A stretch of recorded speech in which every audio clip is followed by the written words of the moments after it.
dia ny 9:20 sy ny 9:20 ahafahanao tena mamatatra tsara zany hoe inona no takina amin'ny jiosy dia inona mitakina amin'ny jentilisa fa ray ihany. Ka raha ohatra zany hoe mbola takina amin'ny jiosy ny sabata dia mbola takina amin'ny jentilisa ihany koa, satria fanaray anie napetraka ao anatin'ireo e. Jesosy ray ny tafian'ireo, noho izany fahamarinana ray hevitra iray, lalàna iray no tsy maintsy arahan'ireo. Ka manahoana indray ary raha ohatra ka araka napetraka teo zany hoe ny afatra napetraky ny tompo ho an'ny apôstôly dia fahitantsika fa ny amin'izao fotoana izao zany manahoana indray ary ndao ijery avy hatrany zay afatra napetraky ny tompo ho an'ny mpianatra zay isika fa mifandray amin'izay mantsy le hoe sahaza ho antsika kristiana amin'izao andro zao mandra-pahatonga an' Jesosy Kristy.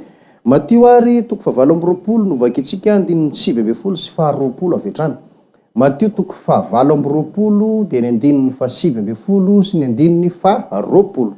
Vakina ary ny tenin'Andriamanitra amin'ny anaran'i Jesosy Tompo manao hoe: koa mandehana ianareo dia ataovy mpianatra ny firenena rehetra, manao batisa azo amin'ny anaran'ny Ray sy ny Zanaka ary ny Fanahy Masina, sady mampianatra azy hitandrina zay rehetra nandidiko anareo, ary indro izao momba anareo mandrakariva ambara-pahatonga ny fataperan'izao tontolo izao. Teny fampiasan'ny mpanompon'Andriamanitra maro maneran-tany izao teny vakintsika voalohany androany zao. Ary matetika dia matetika ny enao ombenombeny zany teny zany, fa misy zavatra ray izay indraindray ohatra ny dingany le mpanompon'Andriamanitra mitory an'ity teny ity foana. Ny antony loha dia zao: naniraka ny tompo mandehana ianareo, taovy mpianatra ny firenena rehetra. Zay zany zao dia efa mahafoana an'le hoe ho an'ny jiosy ihany ny fahamarinana na ny lalàna, fa dia zao ny firenena rehetra na jiosy na tsy jiosy dia nanomezan'i Jesosy Tompo baiko ho an'ireto mpianatra reto hoe ataovy mpianatra daholo ny firenena rehetra. Dia hoe ataovy mpianatra izy manao batisa azy amin'ny anaran'ny Ray sy ny Zanaka ary ny Fanahy Masina. Nampiana le teny amin'ny 9:20 ary ity le zavatra hodinin'ny olona dinganina foana rehefa mamaky an'izao tenin'Andriamanitra zao: sady mampianatra azy hitandrina izay rehetra nandidiko anareo. Tadidio zany fa baiko napetraky ny tompo ho an'ireo mpianatra ireo ny hoe zay rehetra nandidiko anareo ampianary ny firenena rehetra mba ho tandremany ihany koa. Zany eny natonga an'ireny hoe novakitsika teto ny andin-tsoratra masina maro dia maro hoe ny tandrina sa tsy nitandrina n'izany atao hoe sabata izany, na le hoe andro fa-7 ny fiangonana voalohany tamin'ny andron'ny apôstôly. Ny valiny moa eny avokoa, satria nahoana zay angeny nampianarin'i Jesosy Kristy nampianarin'i Jesosy ireo mpianatra ireo hitandrina sabata. Dia nomeny Jesosy baiko hoe ampianary koa ny firenena rehetra hitandrina n'izany sabata izany. Ka na dia tany amin'ny tanin'ny jentilisa azy no nalehan'ny apôstôly Paoly vahoaka jentilisa no nanolo tena ho an'ny Kristy, natao batisa araka ity baikon'i Jesosy ity, dia nampianarina ihany koa hitandrina ny andro sabata, ka tsy nametraka andro hafa ny apôstôly tamin'izany ho andro ivavahana fa ny sabata ihany ary ny sabata trany. Ho antsika rehetra ary dia aoka tsy hataka lavitra ianao, aoka tsy anoka teny ianao hoe zay tsy ao anatin'izany, fa tafiditra ao anatin'le firenena rehetra na ny rahan'i Jesosy ny mpianana ianao. Ary marina fa efa maty daholo ny apôstôly ankehitriny, efa ela dia ela ihany koa ny tantaran'ny fiangonana voalohany, fa amin'izao fotoana izao efa miara-malala tsika fa mbola misy ny iraka Kristy, ary indro ny fandarana fotoana isan'ny famarinana tsy avy amin'ny olombelona, avy amin'i Jesosy Kristy. Jesosy ny naniraka, Jesosy ny fidy izy ny seho tamiko, izy ny nanositra, izy ny nampianatra. Noho izany zay zavatra ampianariko anao tsy avy amin'ny fisainako ary tsy nampianarin'olona fa nampianarin'i Jesosy. Dia mampianatra anao ihany koa hoe manahoana isika manoloana an'izany atao hoe sabata izany, isika kristianina ankehitriny. Azadino ary fa zay aloha ny baikon'i Jesosy hoe ampianaro hitandrina izay rehetra nandidiko anareo, ireo firenena rehetra ireo. Ndao ary mba hiverina kely isika hoe inona moa anisan'ny zavatra anisan'ny nandidian'i Jesosy an'ireto mpianatra ireto ary mba ho ampianary ny firenena rehetra ihany koa. Ao amin'ny filazantsarany Matio ihany 7:20. Matio 7:20 andininy voalohany ka hatramin'ny 7 teny lehibe tsy azo dia tsy hita ihany koa zao teny zao. Matio 7:20 andininy voalohany ka hatramin'ny 7. Vakina indray zao teny zao amin'ny anaran'i Jesosy Tompo. Ary tamin'izany Jesosy dia niteny tamin'ny vahoaka sy tamin'ny mpianany ka nanao hoe eo amin'ny fipetrahan'ny Mosesy no hipetrahan'ny mpanoradalàna sy ny fariseo. Koa amin'izany izay rehetra lazainy dia ataovy ka tandremo, fa aza mba manao araka ny asany satria miteny ihany izy nefa tsy manao. Ity teny ity koa dia tena tsy tokony ho adinoantsika ary zay le mahatonga ana miteny raha iso-tsoratra daholo any zavatra rehetra zay ampianariko anao eto. Efa lasa ny andro niainan Jesosy tetỳ tany sy ny vahoaka niaina tamin'izany fotoana izany, fa tsika izay velona ankehitriny na leo tonga dia hitodiana. Miteny aminao Jesosy ilay nanirahan'ny mpianany hoe ataovy mpianatra ny firenena rehetra, mpianaro azy izay rehetra nandidiko anareo. Inona ary ny zavatra nandidiany Jesosy ny mpianany eo amin'ny andiny voalohany dia niteny tamin'ny vahoaka sy ny mpianany izy ka nanao hoe eo amin'ny fipetrahan'ny Mosesy no hipetrahan'ny fariseo sy ny mpanoradalàna. Fantatsika loatra angamba zany hoe mpanoradalàna sy fariseo zany tsy manakambara fa tsy lalàna, tsy manana takiana fa tsy lalàna zany mameno ny saina ary mampianatra ny olona hitandrina ny lalàna. Dia ny lalàna avy amin'Andriamanitra lay nampianarintsika teto, indrindra ilay atao hoe lalàna fototra hoe zao no miteraka fahotana eo anatrehan'i Jehovah. Ka raha miteny an'izany izy na mampianatra an'izany izy dia hoy Jesosy hoe tahaka ny Mosesy izy. Zany hoe tsy tompon'ny lalàna fa mampita ny lalàna avy amin'Andriamanitra ho an'ny olona hoe zao ny lalàn'Andriamanitra. Dia hoy Jesosy rariny dia rariny raha ny teny hoe izay rehetra lazainy ozy izy dia ataovy ka tandremo. Zany hoe raha miteny zany ny fariseo sy ny mpanoradalàna hoe zao ny lalàn'Andriamanitra tokony ataonareo dia hoy Jesosy hoe ataovy zany, tandremo zany. Raha miteny indray ny mpanoradalàna sy ny fariseo hoe zao ny lalàn'i Jehovah tokony ataonareo dia hoy Jesosy ataovy zany ka tandremo zany. Ka isika angamba miara-malala fa ireo fariseo sy mpanoradalàna reo dia nisany tena mitaona olona, mampianatra olona ary sarotiny indrindra amin'ny resaka fitandremana ny sabata. Aka ohatra anankiray amin'izany tsika ao amin'ny Matthieu ihany mba tsy dia lana lavitra loatra, toko 12 andininy voalohany sy faharoa. Matthieu toko 12 andininy voalohany sy ny faharoa. Vakitsika vetivety any izao teny izao hoe tamin'izany andro zany Jesosy nandeha namaky ny tanimbary tamin'ny sabata ary noana ny mpianany ka nanoty salombary dia nihinana. Fa noho nahita izany ny fariseo dia hoy izy taminy, ino ro mpianatra ao manao izay tsy mety atao amin'ny sabata. Tatsika zany hoe le fariseo zany vao mahita fotsiny hoe tsy zavatra mifanaraka amin'ny lalàna zao tonga dia sarotiny. Zany hoe maneho izy zany fa misy ny lalàn'Andriamanitra toy izao sy toy izao tokony arahana ary ny sabata hoy aho araka ty ohatra hitantsika ity no tena mahasarotiny azy indrindra. Dikan'izany raha miteny zany ny fariseo raha sarotiny amin'ny sabata dia miteny zany hoe tokony ho tandremana ny sabata ary tsy io ihany na manasitrana ary Jesosy dia kianina hoe tsy tokony atao amin'ny andro sabata, zany hoe zany moa zavatra hafa zany fa tsy tokony ihany indray ny amin'ilitsika an'ity fampianarana ity. Fa ny tiako raisina zany araka ny teny Jesosy dia hoe raha miteny ny fariseo hoe tokony ho tandremana ny sabata ary anisan'ny fitandremana ny sabata no nahasarotiny azy tahaka an'izao. Dia hoy Jesosy hoe raha miteny an'izany izy dia ataovy ka tandremo. Dia zay zany no afatra nampitainy Jesosy an'ny mpianatra hoe izay rehetra lazain'ny fariseo sy ny mpanoradalàna dia ataovy ka tandremo. Ka raha milaza zany ny fariseo sy ny mpanoradalàna araka ny ohatra anankiray hitantsika eto hoe ny sabata dia tokony ho tandremana, dia hoy izy Jesosy hoe izay rehetra lazainy ataovy ka tandremo. Tokony ho tandremanareo zany ny sabata. Zay no afatra napetraka ny tompo amin'ny mpianatra, fampianarana napetraka amin'ny mpianatra. Dia io le niteneneny amin'ilay Matthieu toko 12 hoe mampianara ny firenena rehetra hitandrina izay nandidiko anareo. Tonga tia Madagasikara zany zao mpianatro ny tompo manoloana antsika eo anatin'ny fandarana fotoana asan'ny famarinana, aza raisina ho zavatra hafa mihitsy ny tenenako an'izany fa tena amin'ny fahitsiana, amin'ny famarinana, amin'ny fitiavana. Dia izay zao nomeny Jesosy baiko hoe mampianatra anareo hitandrina izay rehetra nandidiny anay.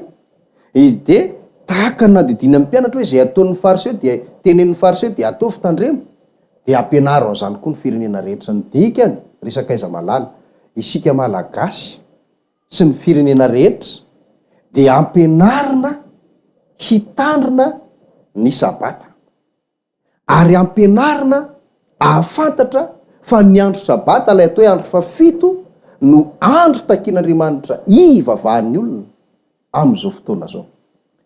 Mbola tsy tonga any amin'ny fantikana moa tsika hoe inona ary le tena andro fafito, inona ny sabata, fa dia zao ho hitantsika ihany zay fa alohan'izay aloha zany dia tiako halala ny saina rehetra tiako afantatra ny saina rehetra na andro inona na andro inona, dia tiako afantatra fotsiny ny saina rehetra zany io no andro tokony ivavahan'ny kristianina amin'izao fotoana izao. Io sabata io. Ary reo ny teny manamarina, manamafy, manambara fa tsisy andro akoatran'ny andro sabata, ilay andro fafito namporosian'ny tompo, ny taoman'ny tompo sy ny mpianatra rehetra hivavahan'ny olona. Tsisy akoatran'io resaka sabata io. Ty misy fanamafisana anankiray efa nivakiana tety any fa mino fa tena ilaitsika ity teny ity amin'izao lesona zao Matio 5 dia ny 9:20. Matio 5 9:20 ho atsika rehetrarehetra taranaka ankehitriny izy ity Matio 5 9:20 ary amin'ny anaran'i Jesosy. Falazaiko aminareo, raha tsy mihoatra noho ny an'ny mpanoradalàna sy ny fariseo ny fahamarinanareo, dia tsy hiditra amin'ny fanjakan'ny lanitra mihitsy ianareo. Asa aloha hoe enao fotsiny angano tianao belobe hoe satsy irarahana zany, dia zay vao azoko lazaina hoe tena mpanohatra ten'Andriamanitra ianao. Fa raha olona tena hoe mbola mangetahetana zany hoe fahamarinana te ho any amin'izany fiainana mandrakizay zany, mazava ange zao tenin' Jesosy Kristy zao mazava tena hoe za tsy tia nazava be tsony fa tonga dia mazava na ataontsika hoe classe de 7e azy te 5 olona mbola voanala CEPE amin'ity taona ity, amin'ity taom-pianarana ity, no sino manazava ny teny io hainy tsara io, tena hainy io. Za tena mino an'izany hoe eo misy fariseo, eo ianao manana ny fahamarina ny fariseo, ary amin'ny mafariseo sy mpanoradalana azy ny lalànany anazy ny tena nisany tena hoe fahamarinana tazominy. Dia milahary ianao, isao ny lalàna tandremany, isao ny ianao, isao ny fahamarinana ananany, isao ny ianao. Aka anankiray tsika ao anatin'ny lesitsika zany hoe ireo fariseo sy mpanoradalana ireo araka voahitatsika teo, ny sabatany azy tena nisany zava-dehibe, tena zava-dehibe. Aiza ho aiza ianao amin'izany? Zava-dehibe aminao ve io? Raha mitandrina izy, tokony mba hitandrina ianao, dia mitovy nareo. Ka ninona lalàna tandremany didy 10 na rahany tsara, tokony ho arahanao tsara ny didy 10. Mitovy nareo. Mitovy nareo zany hoe manana ny ananan'ny fariseo anao amin'izay, tsy latsa-danja noho ny fariseo, tsy latsaka noho ny an'ny fariseo ny fahamarinanao. Kanefa tsy izay mitovy izay ny tena jeren'i Jesosy Kristy, fa hoy izy hoe raha vao tsy mihoatra, zay tsara io teny io vakio indray manteny hoe raha tsy mihoatra noho ny an'ny fariseo sy ny mpanoradalàna ny fahamarinanareo. Zany hoe ny ananany tokony anananao, ny tandremany tokony ho tandremanao, ny fiainany didy arahany tokony ho didy arahanao, mba hitovizanao aloha. Fa le tsy ananany amin'izay zany zay omeny Jesosy ianao tombony, tokony anananao dia mihoatra ianao zay. Ny tena tazomiko mafy sy tsindriko mafy zany dia zao, raha vao tsy mitandrina ny sabata tsika na manohatra n'io sabata io, dia efa latsaka noho ny an'ny fariseo ianao na ninona na ninona. Zay natao hoe na classe de 7e aza manazava an'io mahay tsara. Fa ianao mody fanina fotsiny matoa tsy tia hanaraka ny teny io ianao. Fa tonga dia mazava zany raha vao tsy mitandrina ny sabata isika na manohatra sabata na tsy tia handray an'io resaka sabata io, fitandremana sabata io hoe io no ekena ho andro ivavahana araka ny efa fanazavana rehetra nentina teto, latsaka noho ny an'ny fariseo ianao. Dia ahoanan'izay ozy izy ny conclusion ny famaranana ny tenin'i Jesosy, dia tsy hiditra amin'ny fanjakan'ny lanitra mihitsy. Zay le toke na iza na iza manazava an'io mazava be, tsy hiditra mihitsy, tena tsy hiditra mihitsy, tena tsy hiditra mihitsy. Ka noho izany aza manohatra zao fampianarana zao tsony. Ary nizaniza nampitamby andangolango hanao teny malefaka hiteny aminao hoe aza manaraka an'izany aza mino an'izany ny antsika zao ihany. Za miteny aminao, voalangolango eo ianao, fa ny tenin' Jesosy tsy pio kely moramora anaty baibolinao mihitsy, tsy hiditra mihitsy raha vao tsy mihoatra. Tsy pio le hoe raha tsy mihoatra dia tonga dia tsy pio koa le hoe tsy hiditra mihitsy. Tsy pio kely anaty baibolinao dia apetrao anatin'ny sainao amin'ny andro rehetrarehetra iainanao. Kanizaniza hiteny anao zany andatsaka fahamarinana hoe tsy ilaitsika zany sabata zany, mandatsaka anao ambanin'ny fariseo zany. Nefa ny tokony izy tadiavin'i Jesosy isandratanao ambony mihoatra noho ny fariseo. Ka raha te hiditra ny fanjakan'ny lanitra tsika, aza manaiky rebireben'ny olona mandraisa fanapahan-kevitra teny zao anaraka an'izany fahamarinana zany. Eny ary zay mikasika an'iny fa ny fotoana mandeha ihany fa amafisitsika ihany araka ny fampianarana mety andrebireben'ny olona de hoe esy zany rehetrarehetra zany hafa andrebirebena fa zao hoe tsika efa te amin'ny andro fahasoavana efa tsy de ilaina tso zany sabata zany rehefa maty teo amin'ny hazo fijaliana Jesosy Kristy. Ndo mba meko afatra kely avy amin'i Jesosy isika fa atsika manafoana zany eritreritratsy zany ary filazantsara Matio ihany no ivady atsika amin'izay. Matio 4:20 dia ny 9:7 sy 9:20. Matio 4:7 sy 20. Zao nivaky ny teny ary amin'ny anaran'i Jesosy. Ary lozany bevoka sy ny mampinono amin'ireo andro ireo. Fa mivavay ianareo mba tsy ho amin'ny ririnina na ho amin'ny sabata no handosiranareo. Zany hoe nisy faminaniana nambaran'i Jesosy hitranga ao amin'ny tanànan Jerosalema izy ity. Mbola tsy maty izy ny teny anio fa ataontsika hoe mbola 70 taona aorianany io ny tenenana io zany zay vao tanteraka io faminaniana io. Nefa izy afaka volana vitsivitsy de efa ho faty. Zany hoe ataontsika hoe tao amin'ny 70 taona taorianany hazo fijaliana zany vao tanteraka io faminaniana io. Nefa mbola nambaran'i Jesosy ihany hoe amin'izany fotoana zany na de 70 taona aorianany hazo fijaliana ary vavao izy mba tsy ho amin'ny ririnina no tonga zany fahoriana zany na ho amin'ny sabata. Tsindriko manokana zany hoe nahoana moa Jesosy miteny hoe mba tsy ho amin'ny sabata ihany koa, satria tsy natao andosirana ny andro sabata fa natao hivavahana. Na mafisin'i Jesosy zany fa na de amin'izany fotoana zany azy 70 taona aorianany hazo fijaliana mbola tokony hivavahana ny sabata, ka hivavao izy mba tsy ho amin'izany andro sabata zany na tonga avy amin'ny fahoriana ny andosiranareo.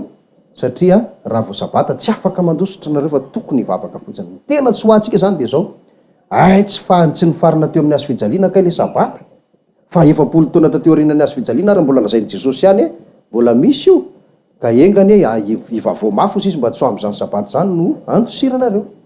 Zany midika fa de hoe diso koa le eritreritra hoe rava teo amin'ny hazo fijaliana le sabata farany indrindra ho antsika kristiana ankehitriny. Ty ny teny goavana indrindra. Hebreo 4:7. Hebreo 4:7 ary tsara indrindra raha hoe misy baiboly diem zay ao aminao ao de azonao raisina ihany koa fa na tsisy ary moa zany de efa kiko ihany ty teny ty. Hebreo 4:7 na vakitsika hatramin'ny 9:9. Zao nivaky ny teny. Fa raha Josoa nanome azy fitsarana de tsy mba ho nilaza andro hafa izy taorian'ny zany, koa de mbola misy sabata fitsarana ho an'ny olon'Andriamanitra. Indraindray mantsy ty 9:7 ty fotsiny rehefa vakina de ozy ny olona resaka zavatra hafa mitsy sabata hafa io. Fa aloha ampidiritsika le 9:9 resaka andro le izy, tena andro raha Josoa izy nanome azy fitsarana de tsy mba nilaza andro hafa. Avelantsika aloha ny Josoa fa resaka andro le izy ho ihany.